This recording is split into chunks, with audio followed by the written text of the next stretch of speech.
नमस्कार साथियों, स्वागत है आप सभी का आपके अपने YouTube channel education Manish IT पर। आज की हमारी क्लास होने वाली है साइंस की, जो सीईटी 10+2 और ग्रेजुएशन दोनों के लिए महत्वपूर्ण रहने वाली है। आज की इस क्लास में यहाँ पर करेंगे पोषण एवं स्वास्थ्य के महत्वपूर्ण क्वेश्चन, जो आपके एग्जाम की दृष्टि से काफी महत्वपूर्ण रहने वाले हैं। तो क्लास को शुरू करने से पहले चैनल पे नहीं हो तो चैनल को सब्सक्राइब कर ले और बेल आइकन वाली घंटी को दबा ले, ताकि आपको आने वाली सभी क्लासों का नोटिफिकेशन यहाँ से मिलता रहे। और क्लास को लाइक शेयर जरूर करें। आज की क्लास का हमारा पहला क्वेश्चन है, वसा में घुलनशील विटामिन है। वसा में घुलनशील जो विटामिन है वो कौन सा है? विटामिन ए, के, या विटामिन बी या सी, विटामिन बी या के, विटामिन सी या डी। इसका यहाँ पर सही जवाब किसके साथ होगा? इसका यहाँ पर राइट आंसर हो जाएगा विटामिन ए और के, इसका राइट आंसर हो जाएगा। साथ ही बात करें विटामिन ए की, तो विटामिन ए क्या काम आता है? तो विटामिन ए आंखों की रोशनी, आंखों की रोशनी, आंखों की रोशनी और त्वचा के लिए काम आता है। त्वचा दोनों के लिए ये काम आता है। और यहाँ पर के की बात करें तो रक्त का थक्का जमाने का जो कार्य करता है वो विटामिन के करता है, और ये हड्डियों को यहाँ पर स्वस्थ रखता है। साथ ही अगर बात करें विटामिन के कहाँ से मिलता है, तो विटामिन के हरी सब्जियों से मिलता है। साथ ही विटामिन ए गाजर से यहाँ पर प्राप्त होता है। अगले क्वेश्चन की ओर चलते हैं। क्वेश्चन नंबर अपना 2 होने वाला है। दूध में स्टार्च के मिलावट का जो परीक्षण होता है वह कैसे किया जाता है? इसका यहाँ पर सही जवाब क्या होगा? पोटेशियम परमैंगनेट के द्वारा, लैक्टोमीटर के द्वारा, या आयोडीन के विलयन के द्वारा, इनमें से कोई नहीं। इसका यहाँ पर राइट आंसर किसके साथ हो जाएगा? आयोडीन के विलयन के द्वारा यहाँ पर परीक्षण होता है। अगले क्वेश्चन की ओर चलते हैं। क्वेश्चन नंबर यहाँ पर 3, सभी यहाँ पर साथ के साथ याद करते हुए चलेंगे। गाजर किस विटामिन का मुख्य स्रोत है? गाजर जो है वो किस विटामिन का मुख्य स्रोत है? अभी आपने पढ़ा ऊपर 1 नंबर वाला क्वेश्चन, तो आपको याद रहा होगा। साथ के साथ याद करते हुए चलिए। गाजर किस विटामिन का मुख्य स्रोत है? तो विटामिन ए का मुख्य स्रोत है। इसका राइट आंसर हो जाएगा ऑप्शन सी के साथ। अगले क्वेश्चन की ओर चलते हैं। अगला क्वेश्चन जो रहने वाला है क्वेश्चन नंबर अपना 4। क्या है क्वेश्चन नंबर 4? कंजेस्टिव हृदय रोग में हृदय रोग के रोगी का प्रतिदिन के आहार में सोडियम की मात्रा होनी चाहिए 500 मिलीग्राम से कम, 500 मिलीग्राम, या 800 मिलीग्राम, या 1000 मिलीग्राम से अधिक। इसका यहाँ पर सही जवाब किसके साथ होगा? सभी 4 का आंसर देंगे और इसका राइट आंसर हो जाएगा ऑप्शन डी के साथ। यहाँ पर 1000 मिलीग्राम से अधिक यहाँ पर होना चाहिए सोडियम की मात्रा। अगला क्वेश्चन की ओर चलते हैं। क्वेश्चन नंबर यहाँ पर 5 की ओर। सामान्यतः मनुष्य को प्रोटीन की कितनी मात्रा दी जाती है? सामान्यतः जो मनुष्य होता है उसको प्रोटीन की मात्रा जो दी जाती है वो कितने दी जाती है? 2 ग्राम पर केजी, 3 ग्राम पर केजी, या 1 ग्राम पर केजी, 4 ग्राम पर केजी। यहाँ पर इसका सही जवाब क्या होगा? तो इसका यहाँ पर राइट आंसर हो जाएगा 5 का ऑप्शन सी के साथ। ऑप्शन सी 1 ग्राम पर केजी इसका राइट आंसर होगा। अगले क्वेश्चन की ओर चलते हैं। क्वेश्चन नंबर 6 है, लंबी अवधि के बुखार में ऊर्जा की आवश्यकता होती है। लंबी अवधि की जो बुखार होता है उसमें ऊर्जा की आवश्यकता कितनी प्रतिशत होनी चाहिए? 5 से 10%, 50 से 100%, या 15 से 20%, इनमें से सभी। तो सभी इसका आंसर देंगे और इसका राइट आंसर जो होगा हो जाएगा 50 से 100% यहाँ पर होनी चाहिए। क्या होनी चाहिए? 50 से 100% यहाँ पर आपको ऊर्जा की आवश्यकता होती है। क्या होती है? ऊर्जा की आवश्यकता होती है। अगले क्वेश्चन की ओर चलते हैं। क्वेश्चन नंबर अपना यहाँ पर 7 की ओर चलेंगे। गर्भावस्था में लोहे की प्रति दिन की अनु अनुशंसित मात्रा है 24 मिलीग्राम, 35 मिलीग्राम, या 40 मिलीग्राम, 32 मिलीग्राम। यहाँ पर इसका सही जवाब किसके साथ होगा? 7 का यहाँ पर राइट आंसर जाएगा 35 मिलीग्राम। अगले क्वेश्चन की ओर चलते हैं। क्वेश्चन नंबर 8 है कि सामान्यतः कम प्रोटीन वाला आहार दिया जाता है। सामान्यतः कम प्रोटीन वाला जो आहार दिया जाता है कुपोषण में दिया जाता है, जलने पर दिया जाता है, पीलिया में दिया जाता है, बुखार में दिया जाता है। तो आपको यहाँ पर पता होना चाहिए किस पर दिया जाता है, कौन से रोगी को यहाँ पर कम प्रोटीन वाला आहार दिया जाता है। पीलिया में यहाँ पर कम प्रोटीन वाला आहार दिया जाता है। चलेगा। यहाँ पर अच्छे खासे यहाँ पर सीईटी में क्वेश्चन पूछे जाएंगे, तो आपको यहाँ पर साइंस की टेंशन नहीं लेनी है। रोज यहाँ पर क्लास मिलेगी आपको इसी चैनल के माध्यम से। तो आपको क्या करना है, यहाँ पर चैनल को सब्सक्राइब कर लेना है और बेल आइकन वाली घंटे को दबा लेना है।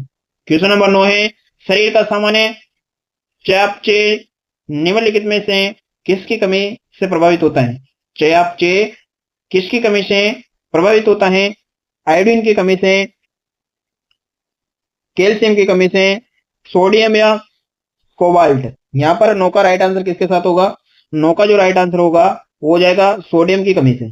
सोडियम इसका राइट आंसर होगा। अगले क्वेश्चन की ओर चलते हैं। क्वेश्चन नंबर 10 में विटामिन डी बढ़ाता है दृष्टि को, बुद्धि को, आंत में कैल्शियम के अवशोषण को, जल ग्रहण को। यहाँ पर इसका सही जवाब किसके साथ होगा? इसका राइट आंसर किसके साथ हो जाएगा 10 का? यहाँ पर हो जाएगा आंत में कैल्शियम के अवशोषण को यहाँ पर बढ़ाता है। आंत में कैल्शियम के अवशोषण को बढ़ाता है विटामिन डी। विटामिन डी कहां से मिलता है? तो विटामिन डी यहाँ पर सूर्य के प्रकाश से मिलता है। अगले क्वेश्चन की ओर चलते हैं, क्वेश्चन नंबर 11 की ओर। और क्वेश्चन नंबर 11 क्या है कि आराम की अवस्था में एक स्वस्थ व्यक्ति के हृदय में प्रति मिनट प्रभावित होने वाले रक्त की मात्रा होती है। कितने रक्त की मात्रा यहाँ पर होती है आपको यहाँ पर बताना है। स्वस्थ व्यक्ति की बात हो रही है तो यहाँ पर प्रति मिनट की बात हो रही है। और स्वस्थ व्यक्ति और प्रति मिनट, इसका यहाँ पर सही जवाब किसके साथ होगा? लगभग 2 मीटर। तो इसका राइट आंसर हो जाएगा लगभग 5 मीटर। अगले क्वेश्चन की ओर चलते हैं। क्वेश्चन नंबर यहाँ पर 12 है।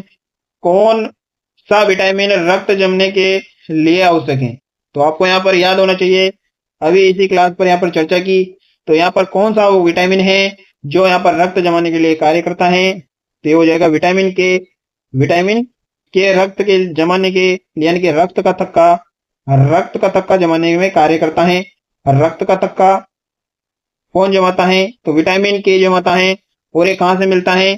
तो हरी पत्तेदार सब्जियों से ये मिलता है विटामिन के। चलेगा अगले क्वेश्चन की ओर। क्वेश्चन नंबर यहाँ पर 13 है। अंडे उत्तक स्रोत हैं। अंडे उत्तक स्रोत है, खाए के स्रोत हैं? प्रोटीन के, या फिर तंतुओं का, कार्बोहाइड्रेट का, वसा का। यहाँ पर सही जवाब किसका होगा? किसका, कौन सा यहाँ पर सही जवाब हो जाएगा? तो 13 का यहाँ पर राइट आंसर हो जाएगा। प्रोटीन का स्रोत होता है अंडा, प्रोटीन का स्रोत होता है साथियों। अगला क्वेश्चन की ओर चलते हैं। क्वेश्चन नंबर यहाँ पर 14 है। मानव शरीर में जल की मात्रा लगभग होती है। मानव शरीर में जल की मात्रा कितनी होती है? 75% होती है, 45, 65 या 35। इसका राइट आंसर क्या होगा? यहाँ पर 14 का सही जवाब हो जाएगा 75% यहाँ पर जल की मात्रा होती है मानव शरीर में। अगले क्वेश्चन की ओर चलते हैं। क्वेश्चन नंबर यहाँ पर 15 है। प्रोटीन एक बहुलक है। किसका बहुलक है प्रोटीन? ग्लूकोज का, टेरेप्थेलिक अम्ल का, अमीनो अम्ल का, इनमें से कोई नहीं। यहाँ पर इसका सही जवाब किसके साथ होगा? अमीनो अम्ल इसका हो जाएगा सही जवाब, कि प्रोटीन एक बहुलक है किसका? अमीनो अम्ल का। क्वेश्चन नंबर 16 है। नाइट्रोजनी आहार है। नाइट्रोजनी आहार है, कौन सा है नाइट्रोजनी आहार? प्रोटीन है, कार्बोहाइड्रेट है, लिपिड है या लवण है? यहाँ पर 16 की बात करें तो इसका हो जाएगा प्रोटीन, इसका हो जाएगा राइट आंसर। अगले क्वेश्चन की ओर चलते हैं। क्वेश्चन नंबर 17 की ओर। और क्वेश्चन नंबर 17 है। जंतु आहार में शामिल है ग्लूकोजन, सेलुलोज, प्रोटीन, वसा। क्वेश्चन नंबर 17 का यहाँ पर सही जवाब किसके साथ होगा? प्रोटीन। जंतु आहार में जो शामिल होते हैं वो होते हैं प्रोटीन। अगले क्वेश्चन की ओर चलते हैं। क्वेश्चन नंबर यहाँ पर 18 है। नाखून, बाल, सींग निम्नलिखित में से किससे बने होते हैं? किसके बने होते हैं? 18 का यहाँ पर आंसर देंगे मायोसिन, केराटिन, हीमोग्लोबिन, एंजाइम। यहाँ पर इसका सही जवाब क्या हो जाएगा? 18 का यहाँ पर राइट आंसर हो जाएगा मायोसिन, इसका हो जाएगा राइट आंसर। अगले क्वेश्चन की ओर चलते हैं। क्वेश्चन नंबर 19 है। और 19 वाला क्वेश्चन का सभी आंसर देंगे। जीवाणु पोषण के आधार पर होते हैं। जीवाणु पोषण के आधार पर होते हैं परपोषी, स्वकोषी, उपरोक्त दोनों या इनमें से कोई नहीं? तो जीवाणु और पोषण आधार होते हैं परपोषी और स्वकोषी दोनों ही होते हैं। अगले क्वेश्चन की ओर चलते हैं। त्वचा निम्नलिखित में से किस विटामिन के निर्माण में सहायक होती है? त्वचा की अगर बात की जाए तो यहाँ पर त्वचा निम्नलिखित में से किस विटामिन निर्माण में सहायक होती है? यहाँ पर बात करें तो विटामिन डी इसका राइट आंसर हो जाएगा। विटामिन डी, यहाँ पर त्वचा संबंधी अगर बात हो तो विटामिन डी यहाँ पर हो जाएगा सही जवाब। अगले क्वेश्चन की ओर चलते हैं। क्वेश्चन नंबर 21 की ओर। कि उपापचय की दृष्टि से सर्वाधिक विविधता पाई जाती है। उपापचय की दृष्टि से सर्वाधिक विविधता पाई जाती है, क्या होगा इसका सही जवाब? मनुष्य, जीवाणु, पादप या उदाय। यहाँ पर राइट आंसर जो होगा हो जाएगा जीवाणु, इसका राइट आंसर होगा बी के साथ आपको हो जाएगा सही जवाब। और दोस्तों ये आज का हमारा लाइव क्वेश्चन है।